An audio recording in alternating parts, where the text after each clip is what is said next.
Pakinggan ang agenda ng inyong mayor para sa inyong lugar. Ang mga hakbang na ginagawa nila upang bigyang solusyon ang mga hinaing at problema ng inyong komunidad.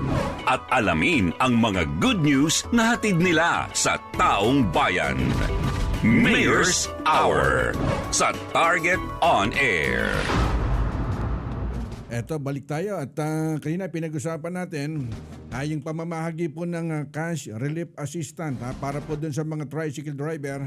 Eto, nasa linya ng ating komunikasyon at makakausap natin si Mayor Jel Alonte ng Biñan City, Laguna. Mayor Jel, magandang umaga po. Yes, correct. Magandang umaga po. At Mayor, kayo nga magbalita sa amin at ngayon ba tuloy-tuloy pamamahagi po ng cash assistant dyan sa tricycle driver?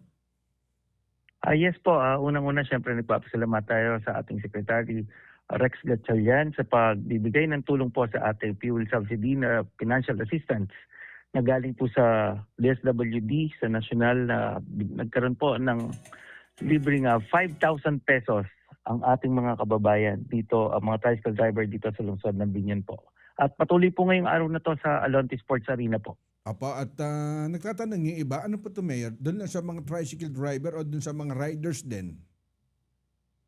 Actually, yung sa mga riders po, meron po kami na pinagpaplanuhan na po namin ni Kong Armand Dimagila kasama ang ating Vice Mayor Dada at Bong Sanggunian kung paano natin sila po mabibigyan. Actually, ito po ay talagang yun ang galing pong guidelines sa national, yun lang po muna ang ating sinunod. Kaya yung sa iba po, wag po sana sila magtatampo. At sabi ko nga, Karex, ako'y laging nakikiusap na tayo magsama-sama, magtulungan po. At siyempre, doon po tayo sa tama, sa binigay na guidelines, ayaw po naming mamali. Kaya yan muna po ang inuna namin. Apo, at para doon sa mga nakikinig sa atin, nasa linya namin si Mayor Jel Alonte. Kumbaga, itong direktiba na cash relief assistant galing doon sa national government and DSWD, bukod pa yung tulong po ng LGU po ng Biñan na Mayor. Yes, nauna po kami last week. Bago po nung Holy Week, talagang pinilit po namin kasama ang City Councilors sa Sangguniang Panglungsod na talagang gusto namin makapagbigay ng fuel subsidy or financial assistance, financial aid na 1,000 bawat driver po ng ating TODA. Apo, at bali sa datos nyo, halos lahat na ng tricycle drivers TODA, kumbaga halos lahat na ipamahagi na itong cash relief assistant, Mayor? Yes po, opo. Nung nakarang linggo po, April 1, namigay po. Yan po ay, yung April 1 po ay galing po sa ating LGU, sa ating pong local government unit. Yan po ay galing sa pamalaang lungsod ng Biñan. At ito po ngayon ay ginaganap po natin ngayon sa Alonte Sports Arena. Ito naman po yung galing sa ating national. Ito po yung 5,000 pesos. Apa.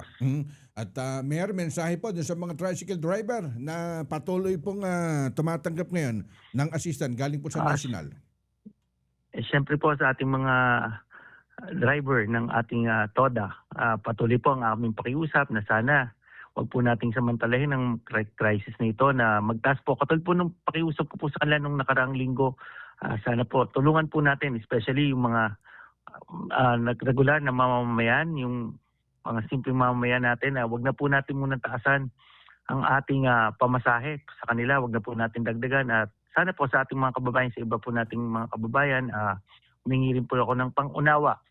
At sana suportahan po natin ang ating pamalaang lungsod at kami po ay siguro din po namin nagagawa po kami ng pamamaraan para po matulungan. At Karex, babalita ko na rin po, tayo po nabigyan po tayo ng LGSF, yung support na galing po rin po sa national, yung rice subsidy.